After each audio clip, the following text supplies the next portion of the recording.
누가복음 4장 22절에서 30절까지 말씀을 읽어드립니다. 그들이 다 그를 정언하고 그 입으로 나오는 바 은혜로운 말을 놀랍게 여겨 이르되 이 사람이 요셉의 아들이 아니냐. 예수께서 그들에게 이르시되 너희가 반드시 의사야 너 자신을 고치라 하는 속담을 인용하여 내게 말하기를 우리가 들은 바 가버나움에서 행한 일을 네 고향 여기서도 행하라 하리라.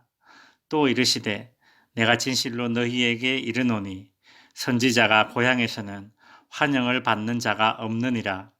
내가 참으로 너희에게 이르노니 엘리야 시대에 하늘이 3년 6개월간 닫히어 온 땅에 큰 흉년이 있었을 때에 이스라엘에 많은 과부가 있었으되 엘리야가 그중 한 사람에게도 보내심을 받지 않고 오직 시돈 땅에 있는 사렙다의 한 과부에게 뿐이었으며 또 선지자 엘리사 때에 이스라엘에 많은 나병 환자가 있었으되 그 중에 한 사람도 깨끗함을 얻지 못하고 오직 수리아 사람 나아만 뿐이었느니라. 회당에 있는 자들이 이것을 듣고 다 크게 화가 나서 일어나 동네 밖으로 쫓아내어 그 동네가 건설된 산 낭떠러지까지 끌고 가서 밀쳐 떨어뜨리고자 하되 예수께서 그들 가운데로 지나서 가시니라. 아멘. 예수님은 자신의 고향 나사렛 사람들에게 첫 설교를 하셨습니다. 가난한 자, 포로된 자, 눈먼 자, 눌린 자들에게 은혜의 해를 선포하셨습니다. 오늘 본문은 예수님이 전한 복음을 듣고 난 이후 나사렛 사람들의 반응이 소개되고 있습니다.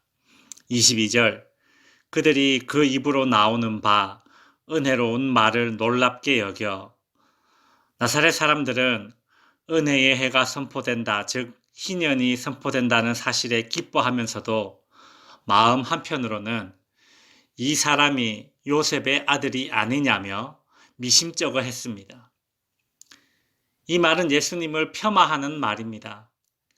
왜냐하면 예수는 자신들이 너무나 잘 아는 목수 요셉의 아들이었고 자신들은 예수가 어렸을 때부터 가까이에서 보아왔기 때문입니다. 아이러니하게도 자신들이 너무 잘 안다는 생각 때문에 예수를 받아들이지 못하게 된 상황입니다. 요셉을 알고 예수를 어릴 적부터 알고 있던 나사렛 사람들이 요셉과 예수의 출신과 신분을 알고 있다고 생각했기 때문에 예수의 참 신분인 메시아 되심을 받아들이지 못하는 겁니다. 그래서 예수님은 24절에서 이렇게 말씀하십니다. 내가 진실로 너희에게 이르노니 선지자가 고향에서 환영을 받는 자가 없느니라. 예수님은 그들의 편견으로 인한 불신을 꾸짖고 계십니다.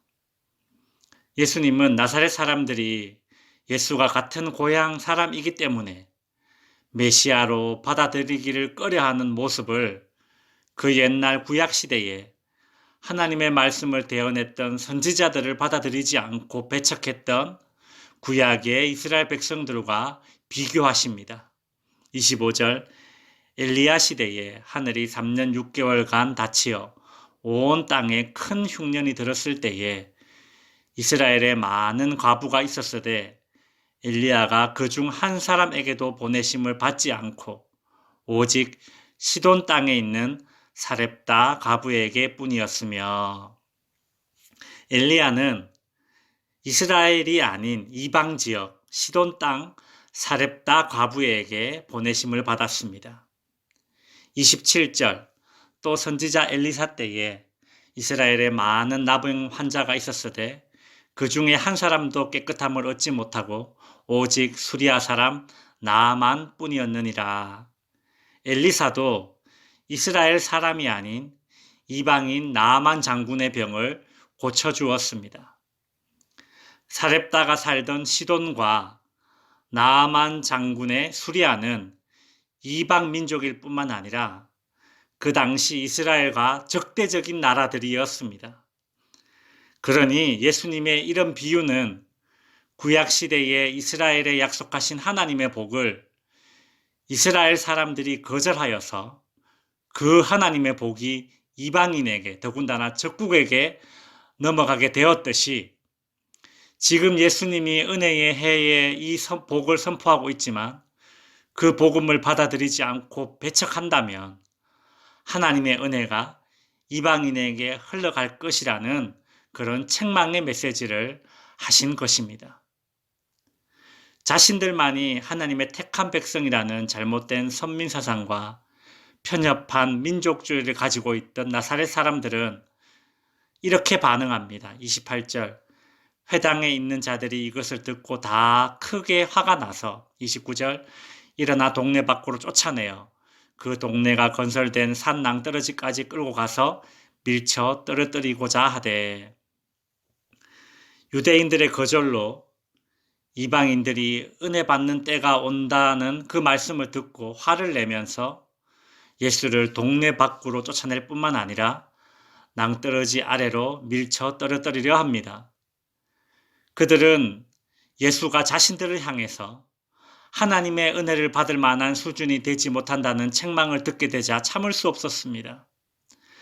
자신들이 무시했던 이방인들을 높게 평가해주고 자신들의 영적인 수준을 낮게 평가하는 것을 용납할 수 없었던 것입니다. 예수를 낭떠러지에 밀어 떨어뜨려 죽일 만큼 자신들의 실상, 자신들의 민낯, 자신들의 낮은 영적 수준이 낱낱이 드러나는 것을 참을 수 없었습니다. 말씀을 정리하겠습니다. 나사렛 사람들은 예수가 같은 고향 사람이라는 이유로 아버지 요셉과 아들 예수의 출신과 신분을 알고 있기에 편견으로 인해 예수를 배척하였습니다. 교회 안에서 간혹 하나님이 세우신 영적인 리더를 존경하지 못할 때가 있습니다. 그 이유가 무엇인가요? 출신, 학벌, 나이 등과 같은 세속적인 신분의 이유로 하나님이 세우신 영적인 리더를 따르지 못하고 폄하하게 되지는 않았습니까? 예수님을 자신들의 이 사고의 틀 안에 가두려 했던 나사렛 사람들처럼 주님과 주님이 세우신 영적인 리더들을 인정하지 못했던 적이 있었다면 우리 자신의 유한함을 인정하고 주님과 주님의 일꾼들을 나의 편견의 틀에 가두려 했음을 회개해야 할 것입니다. 상대방을 품으면 품을수록 그만큼 내 그릇이 넓어지는 겁니다. 힘들게 품으면 품을수록 그만큼 나는 영적으로 단단한 사람이 되어지는 것입니다. 성도 여러분, 나의 편견 때문에 인정하지 못한 사람이 있듯이 나의 편견 때문에 받아들이지 못한 하나님의 말씀은 없습니까? 내가 듣기에 좋고 동의가 되는 말씀만 하나님의 말씀인 것으로 받아들이지는 않습니까? 나의 경험과 일치하지 않아도, 나의 정치적 성향과 부합되지 않아도 내 마음에 평안을 가져다 주지 않고 때로는 찌르는 가시와 같은 메시지라도 모든 성경 말씀을 하나님의 말씀으로 받아들여야 합니다. 편식이 어린 아이들의 모습이며 건강하지 못한 사람의 특징이듯이 사람에 대한 편견과 말씀에 대한 편식은 신앙이 미성숙하거나 건강한 영성을 지니지 못한 신자들의 특징일 것입니다. 영적인 리더에 대한 편견과 말씀에 대한 편식을 버리고 우리 하나님 아버지의 품 안에 있는 영적 우량아가 되시기를 주님의 이름으로 축원드립니다.